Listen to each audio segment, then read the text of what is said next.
in general, if somebody wants to set up their own clinic, could you say how much it would cost approximately to set up a clinic, and what are the various costs involved, and also how long does it take to break even and get profitable? So when you're starting your own clinic, now the main hero of the whole thing is What's the most unexpected lesson you learned as an entrepreneur? when I got into this, I thought there would be some. So do you want to share any customer experience which transformed his or her life?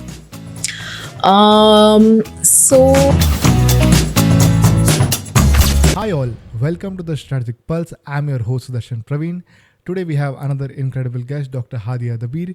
She is a dentist and has her own dental clinic in Powai, Mumbai. She completed her education in Mumbai and then further pursued her masters in London, where she specialized in prosthetic and cosmetic dentistry. Dr. Haadiya is of the view that dentistry is more than a medical practice. It's a mix of art and science, where she thinks it can enhance people's confidence and change their life. Hi Dr. Haadiya, welcome to the show. Hi, how are you? I'm good, how are you? I'm good. So can you walk us through your professional journey? What led you to becoming a dentist? So there was no one defining moment, but I can tell you the exact time when I was, introduced to the whole world of dentistry. So it's actually a funny story. I was in school. I was probably about in the 8th grade, 13, and we were all playing, and somebody literally threw a stone at me. Okay. So the stone hit my face, my mouth, it lacerated my lips and broke my front 2 teeth. And when you're 13, you're a teenager, you're obviously very aware of the way you look. Apart from that, of course, it was painful. And you're always told that, these are your permanent teeth. You're never going to get it back. Right. So in my head, I was just like, okay, I'm going to have to live with no front teeth. But then, of course, after that, I did visit a dentist and I got it fixed. And that's how I realized even, something as small as fixing the front teeth can have such a large impact on your psychological health as well. Right. And so that's how I was introduced. And I was, very fascinated by dentistry at that point. Okay. Yeah. And what led you to specializing in prosthetic and cosmetic dentistry, if I'm saying that right? Yeah, and you also, are. can you please explain in simple words to our viewers what does that mean and what are the various ways of specializing? So prosthetics is basically when you think about it in a larger frame as well, it's anything that is made artificially outside, probably in a lab. So anything like veneers, crowns, bridges, dentures, whatever is made outside in a lab, like in a dental lab, and then it is put in your mouth, that is basically prosthetic dentistry. Now, when you talk about cosmetic dentistry, it is redesigning your smile. Okay, basically styling your teeth in a way to make it look good. And I would say what led me to the specific branch is that when we're starting in dentistry, there are 8 specializations. I don't think a lot of people know about it. It is quite a lot in such a small field already. So we have 8 specializations. And in BDS, every single specialization has classes. So these are the classes, the prosthetic classes are the ones that I used to look forward to the most. Okay. So I knew that I was interested in this. So it's always good, to probably start working on something that you're interested in. Absolutely. So that's the reason I think I finally chose this branch. And what are the other types of specialization which one can get into? So one is a root canal specialist. Okay. They're called endodontists. Okay. One is a braces specialist. They're called orthodontists. Okay. Okay. Then, of course, there is radiology. Okay, basically deals with all the diagnosis. Then there is oral surgery. And then there is oral medicine. There is community dentistry. So, yeah, I think I pretty much covered all of it. Yeah. Okay. So you also pursued your master's in London. So how was that like? That was a great experience. I mean, it's a very contrasting experience to what we, I think, go through as medical students in India. Of course, we do receive good education here. There's no doubt about it, because there's a lot of practice because of the large amount of masses that we have here to, actually do the hands-on practice on. But apart from that, when we talk about the culture in the medical colleges, it is very daunting. There is, of course, a lot of politics when it comes to staff, when it comes to your seniors. we don't experience all of this in the West. Okay. Okay, it's not like this at all over there. So anxiety-free education is what you receive over there. Wow. So you're able to grasp and absorb a lot more. You're able to ask questions a lot more. In turn, I feel the quality of education does get better because of it. Okay. Yeah. Is it still the same way, or do you think things are improving in India? I don't think so. From whatever little I know, and I'm in touch with the people who are still studying, I don't think it's improving in terms of the culture that is going on in the medical colleges. And I think that's also one of the reasons why a lot of these medical students are very undermotivated. So yeah, I think that's one thing that needs to change. Otherwise, I think we have really good opportunity to learn a lot in India, because we do see a lot of different types of cases, and so we get to practice a lot. Hands-on is much better, like I said before. Okay. And do you come from an entrepreneurship background? No, not at all. Absolutely not. So like when I started, I think this was one of the biggest challenges that I had to face. Okay.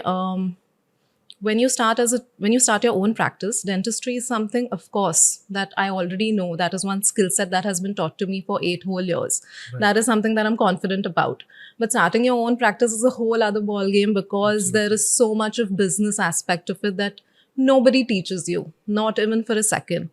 And coming from a non-entrepreneurial background, I think, of course, I did have a lot of help from my parents and my father and everything. But still, the slight inputs that you need only comes from experience eventually. And yeah, of course, now I'm married to somebody who comes from a business background. And definitely, I think the small changes that have come in the clinic and the way that I have stepped up a bit is only because of him and the inputs that he has given me. But yeah. Okay. Starting your own clinic at such a young age it's quite a milestone. Yes. So what inspired you to start your own clinic, since you anyways don't come from an entrepreneurship background? So when I got into dentistry, I always knew that my end goal was to have my own practice. Okay. And so I worked backwards from it. When I was starting my own clinic, I knew it's going to be a challenge because I'm fairly young at that time. And I was very new to this whole experience of having my own clinic. But I did want to dive into the deep end, because I thought that's when I will progress, and there is only a step up from there. And at that point in my life, I definitely didn't have any responsibilities. So, the hunger to make money was not that much at that point, because there were no bills to pay. I was staying with my parents, no personal responsibilities in any way.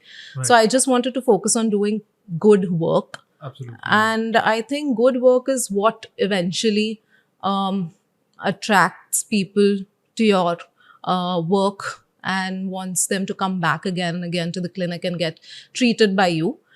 Everything else is, of course, a byproduct of it. But I think good work and a good skill set is all you need when you talk about, a healthcare individual. Right. So, in general, if somebody wants to set up their own clinic, Yeah. could you say how much it would cost approximately to set up a clinic, and what are the various costs involved, and also how long does it take to break even and get profitable? So when you're starting your own clinic, now the main hero of the whole thing is the dental chair. Now buying a dental chair is like buying a car. Okay. Oh. You can buy a car which is of 5 lakhs. You can buy a car which is of 50 lakhs. It's the same thing with the dental chair as well. Okay.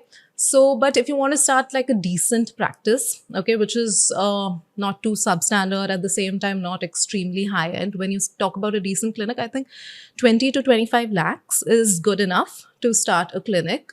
And of course, this is barring the cost of the establishment. Okay, this is just, I'm talking about the dental chair, the equipments, probably all the salaries of the staff that you have, and it does not include the rent or anything like that. This is just the equipment that is required. Dental equipment and the materials are a bit expensive. So, yeah. And typically, how long does it take for a dental clinic to get break even and eventually get profitable? It totally depends, because, like any other business, no 2 days are the same, no 2 months are the same. Okay. There is a slack during certain months, especially in India, because we have so many festivities and festivals. Everybody does get busy with that. So those months are a little slower. So you have to take in account a lot of things. But it's not that difficult. If you're doing good work, I think you will break even soon, probably within a year. Oh, wow. Yeah, I think you can do that within a year, Okay. provided you're consistent. Okay. I mean, this is my experience. Now, I Right. cannot speak for everybody Yeah, else. absolutely. And there are also a lot of variables in this. Like now, when I started my practice, I've been living in this area since quite some time. I've Right. grown up in this area. So there are a lot of relationships that I've had with friends and families, and my parents have had relationships with a lot of people around. Right. So I think that has played a big part in the number of patients that I've got.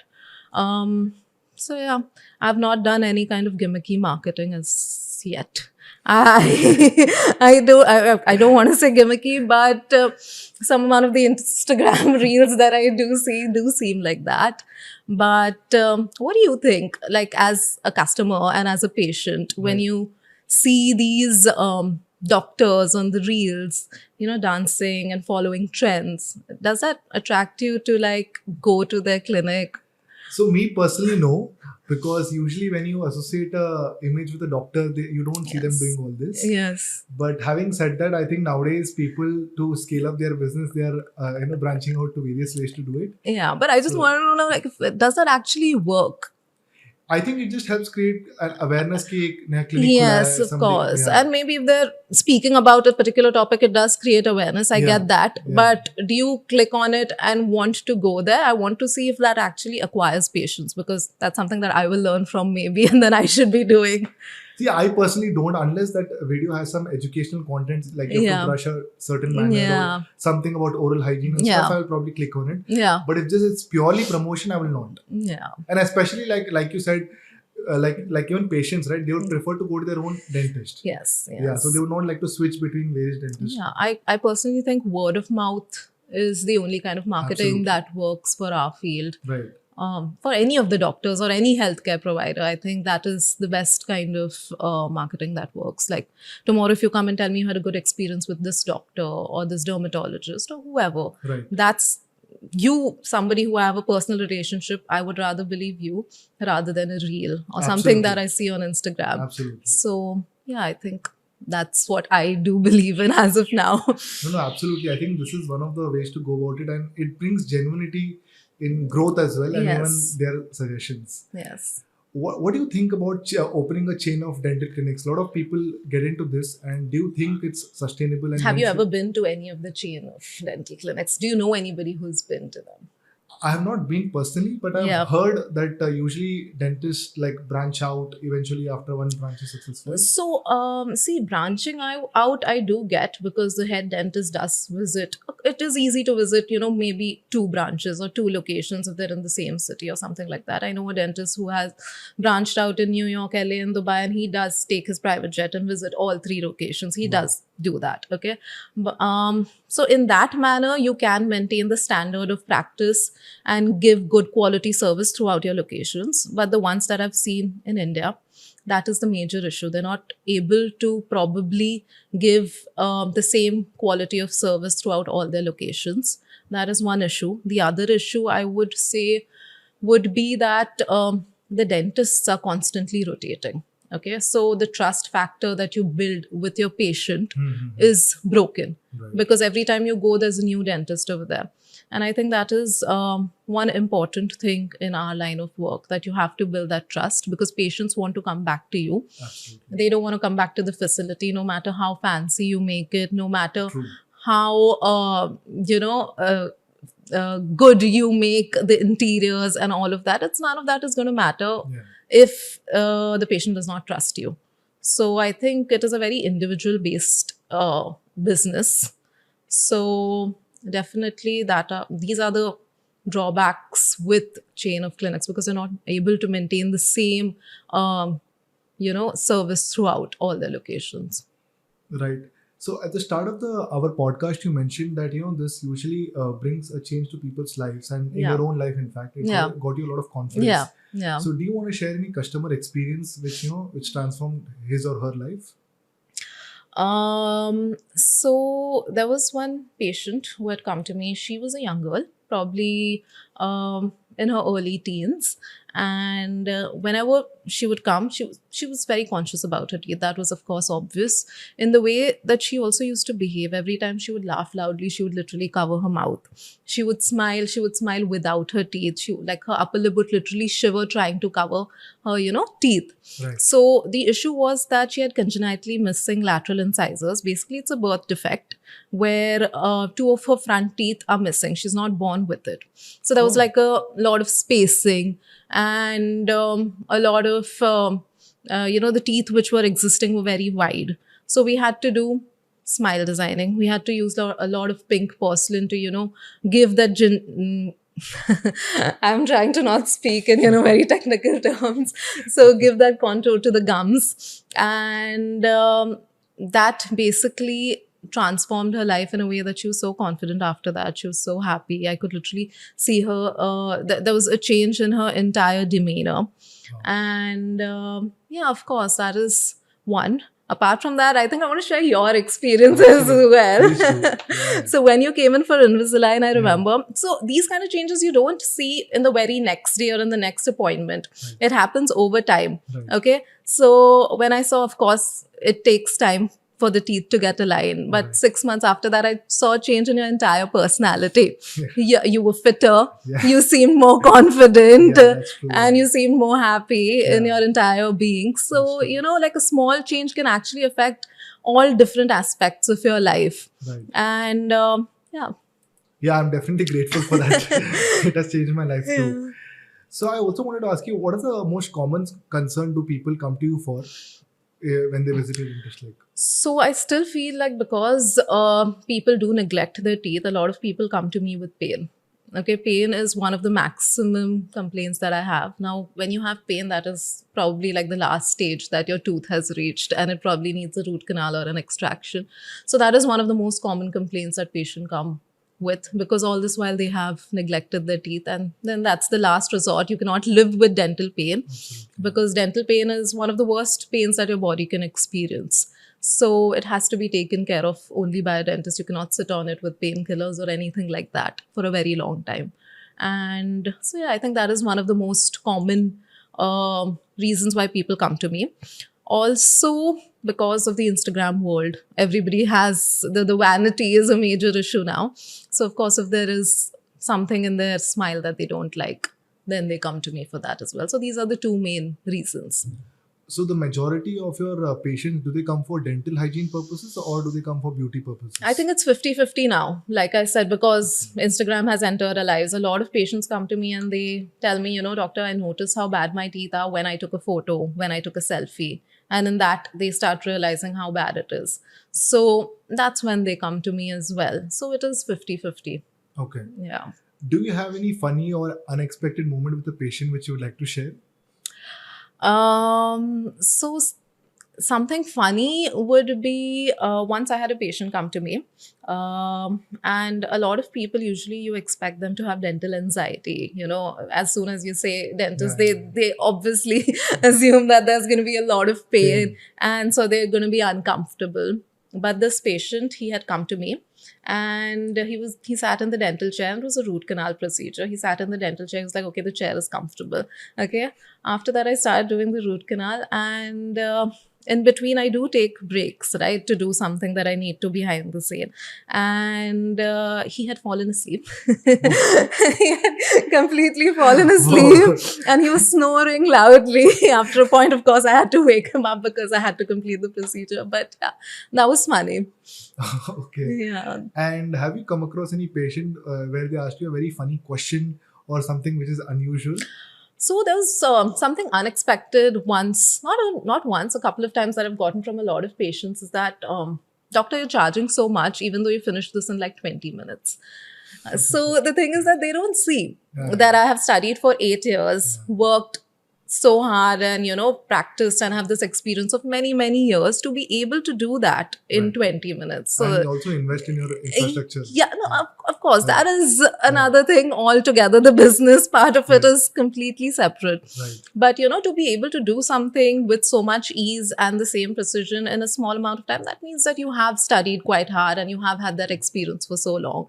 So these kind of things are totally eliminated when you present yourself on the day and get the work done. And I think that is one of the things that is quite unfortunate, that people are actually saying it to your face. But yeah, I think that is something unexpected. Okay. What is one trend or innovation which you see in the coming years in your industry?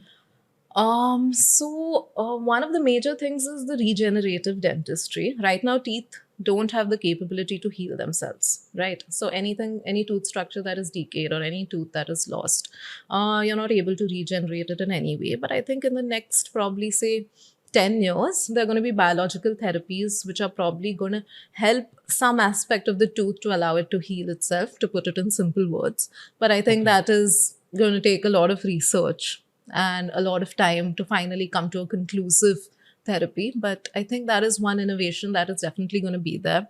Apart from that, I think AI is going to help with a lot of diagnosis, like probably reading x-rays, helping with reading the CT scans. So AI is also going to play a major role in dentistry.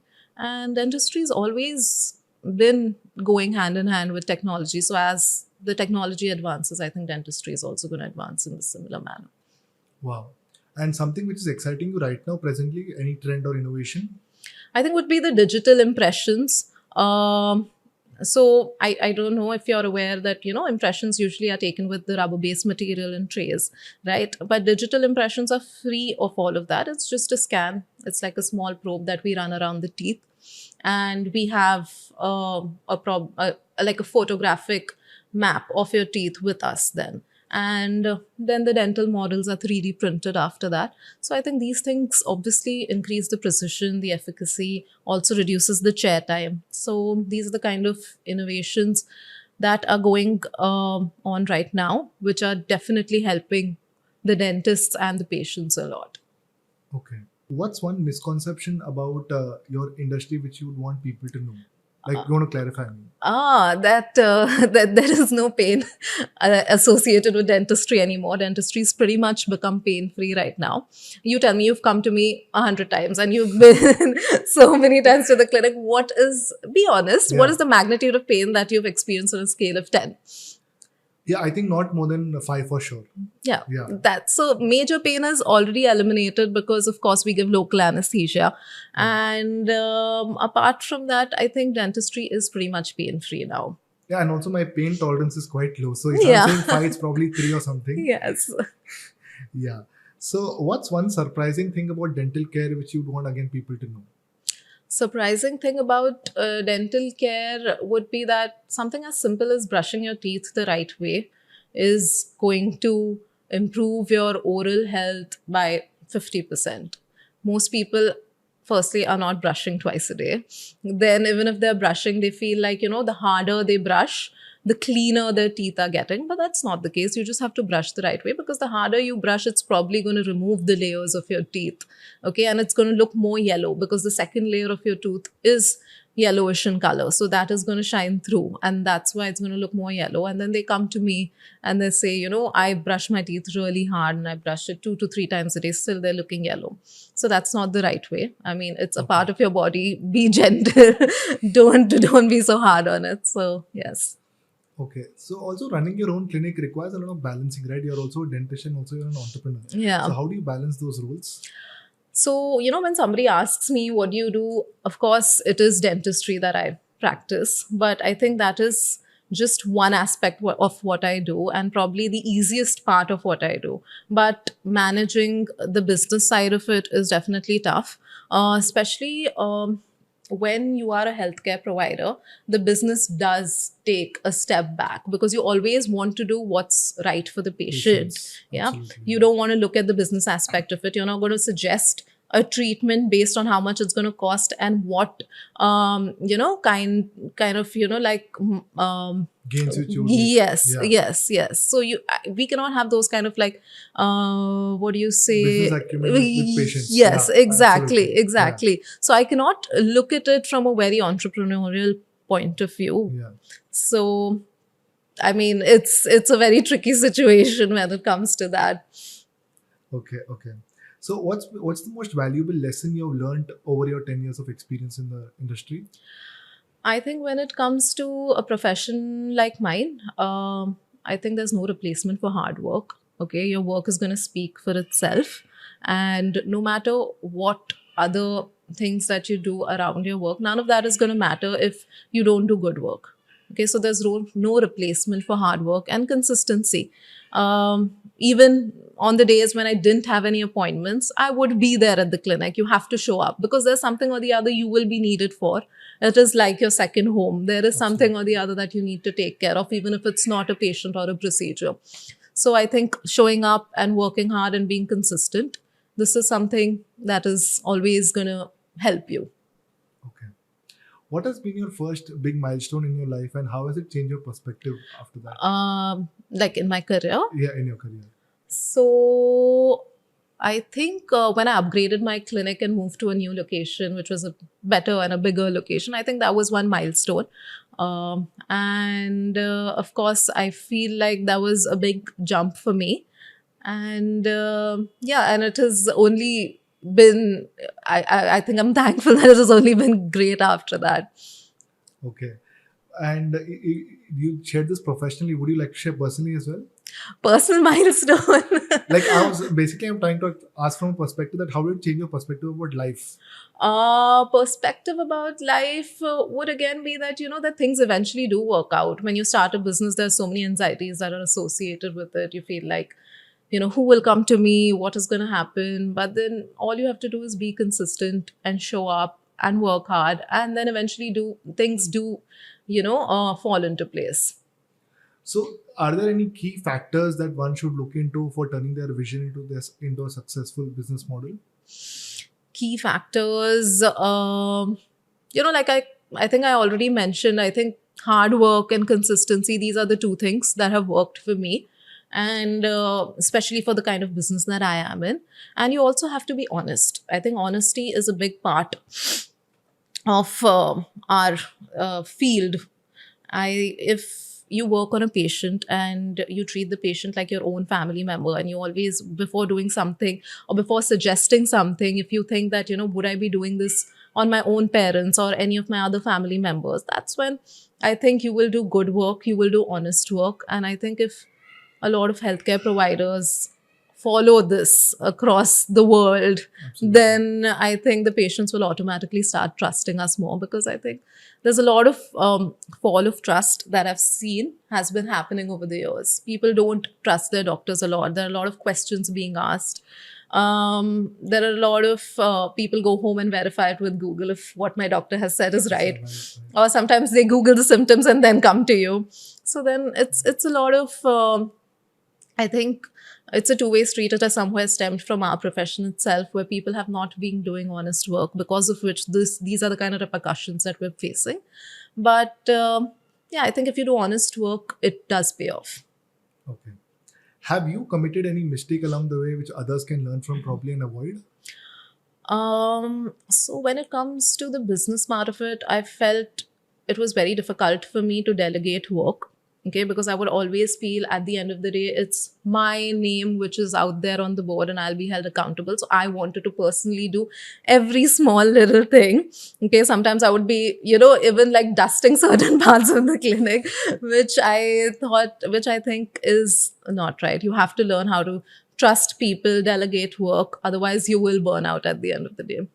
Okay, so delegation is important. Yes, delegation is 100% important. You cannot do everything and you cannot be everywhere all the time. Right. If you could go back in time, what advice would you give your younger self when you're just starting out? I would probably see my younger self didn't think so much before getting into this. I'll be very honest.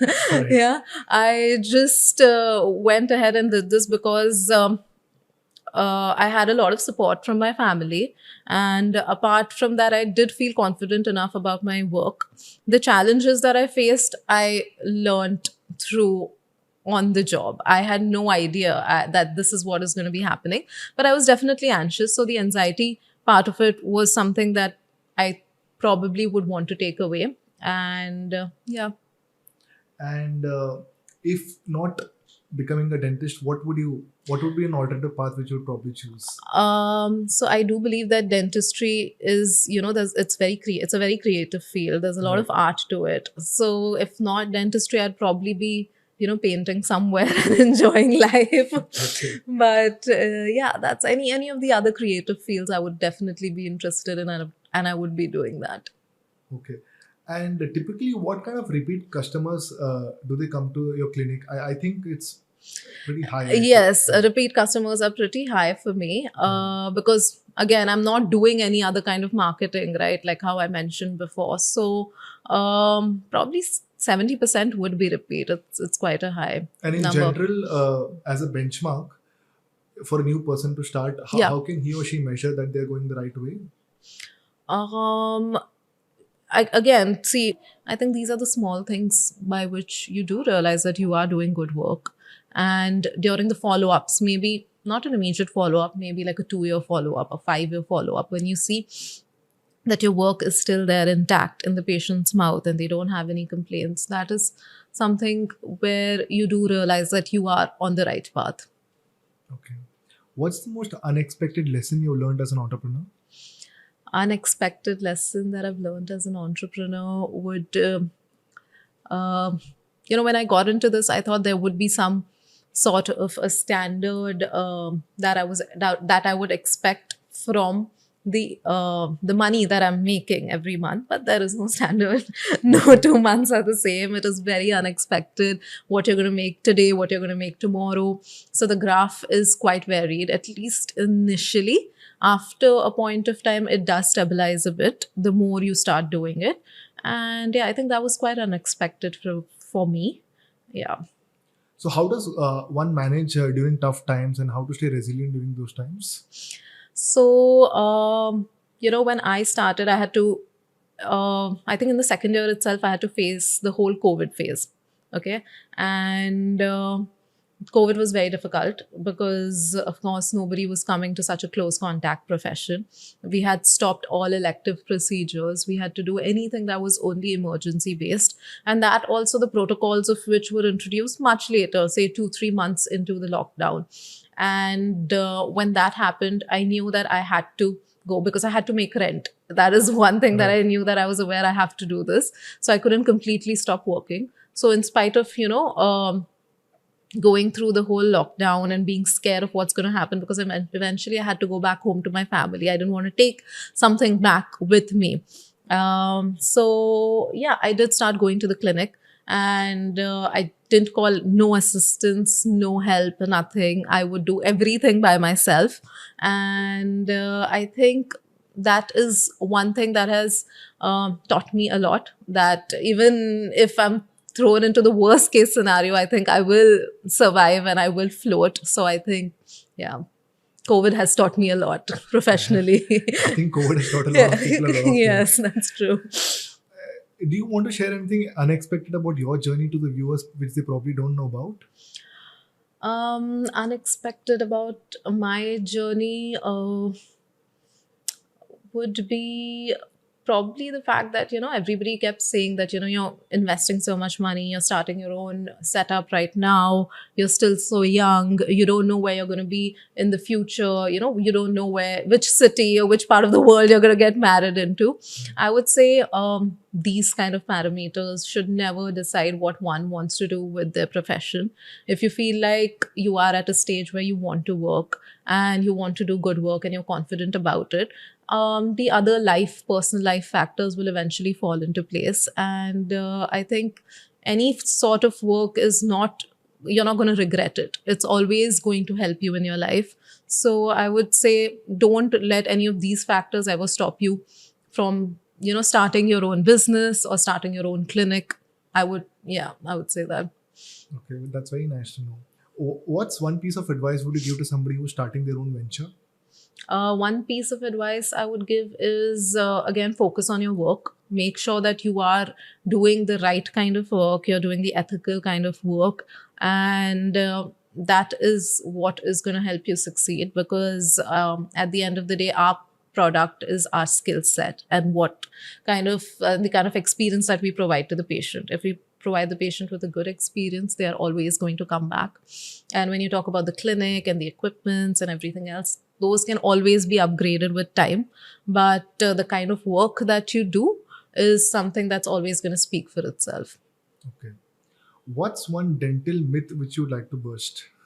I think I do not understand where this myth comes from, but I think I've heard so many people, the most educated people, also ask me this, that when you extract your wisdom tooth, does it affect your eyesight? It definitely does not. There is no way it can. There are two different nerves supplying both your teeth and the eyes. So there is no way that it's correlated in any way. But I think this is the most common that I've heard people ask me.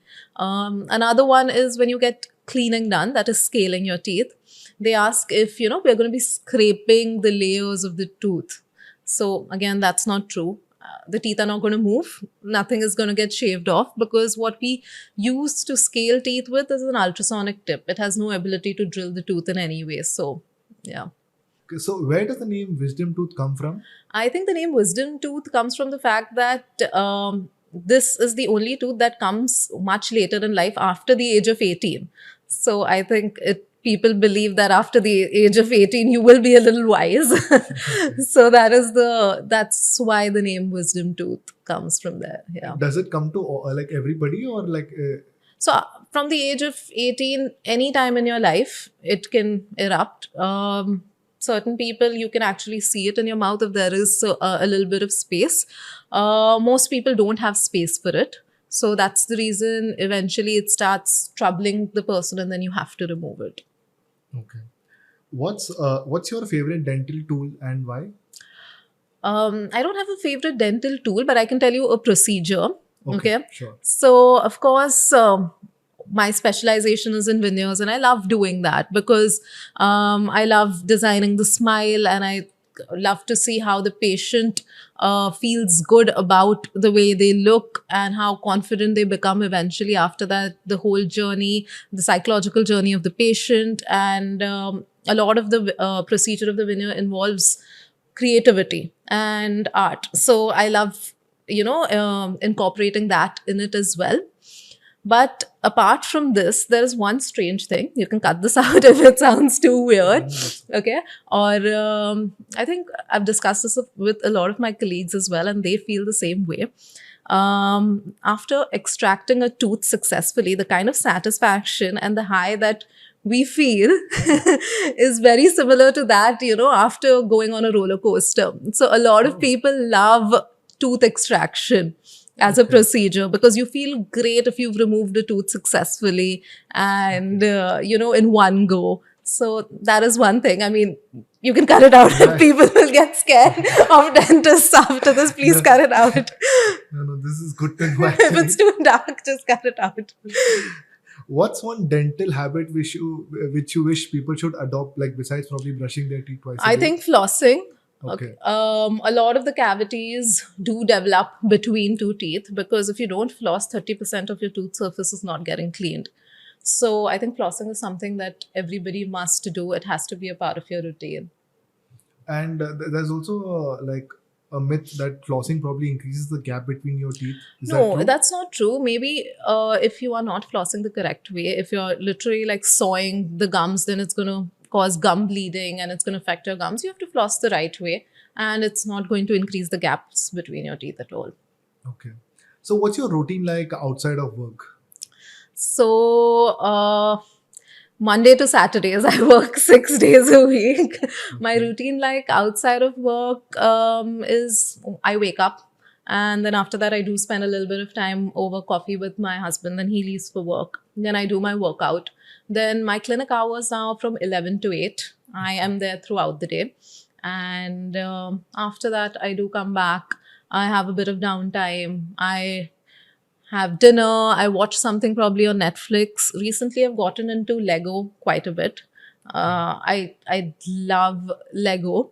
So I right now also I have like about 7 unopened sets at home waiting for me to get it done with. But yeah, when we're working, both my husband and I, we do have a very busy life because he also works Saturday full days. So only Sundays is what we're left with. So there's not a lot of downtime because all our errands, all our social commitments have to be completed on Sundays. But because he's also in from a business background, we both can take leaves whenever we want to. So we try and take a holiday every 3 to 4 months because otherwise we'll be completely saturated and burnt out. And I also believe that it is important to work, but work is also just a part of your life. It is not your life. So, yeah.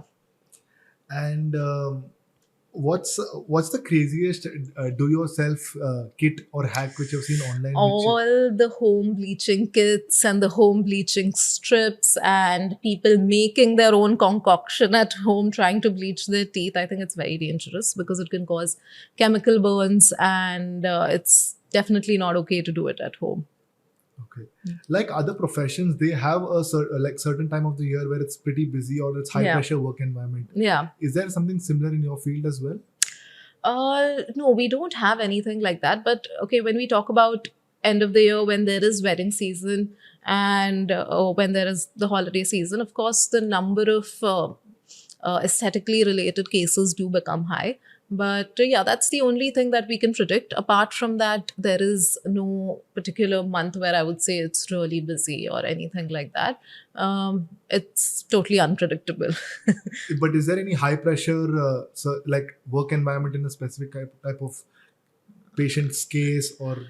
So when we work, it is, I think all of it is high pressure because we are focusing on such a small aspect of the body for such a long time.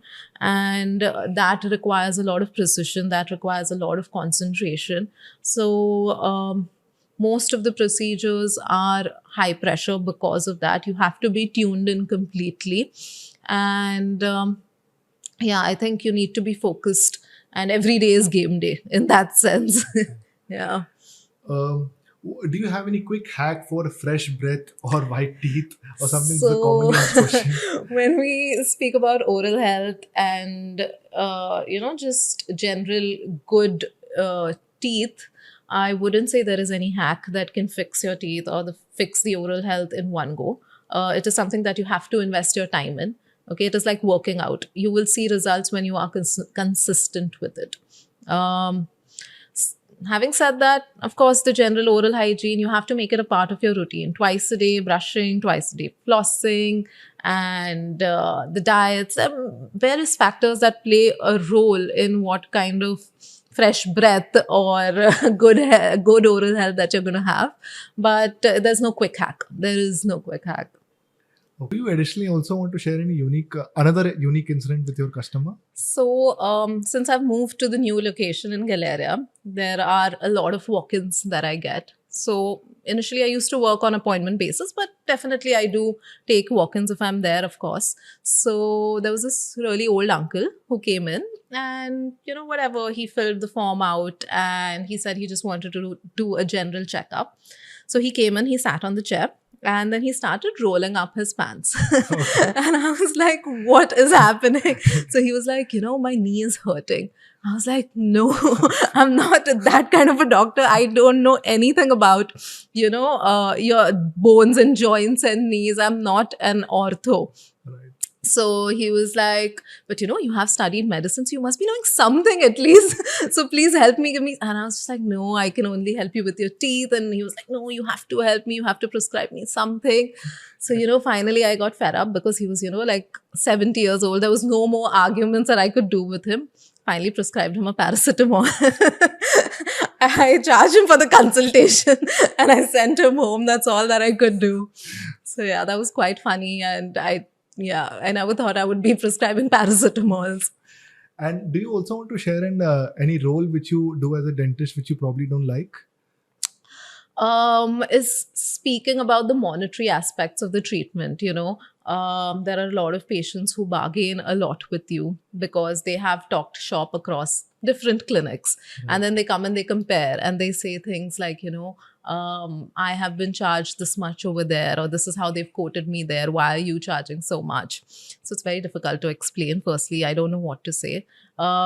You can ask for discounts and you can ask for some sort of leeway, but there is a way to ask. You cannot be bargaining with me like you're buying vegetables, So that is one thing that I never thought I would have to face as a doctor. But I think that comes with the whole business aspect of having your own practice. Okay. So we're coming towards the end of the podcast. Do you have any parting words for our viewers? Parting words would be definitely go in for your regular checkups. Once in 6 months is mandatory, because the longer that you sit on it, the more pain that you'll experience later, the more time that it'll be taken for the dentist to fix your teeth, the more money that you'll have to invest in. So the sooner that, a cavity or any small dental issue is caught onto, the faster it can be fixed, and the more pain-free and the more easy it can be. Thank you so much, Dr. Haadiya, for coming here. It was a pleasure having you here. Thank you so much. Thanks for having me. Thank you. Thank you for watching this episode till the very end. I hope you found this episode to be valuable and insightful. If you did, please like, share, and subscribe to our channel, as your support will help us grow and bring you more insightful conversations.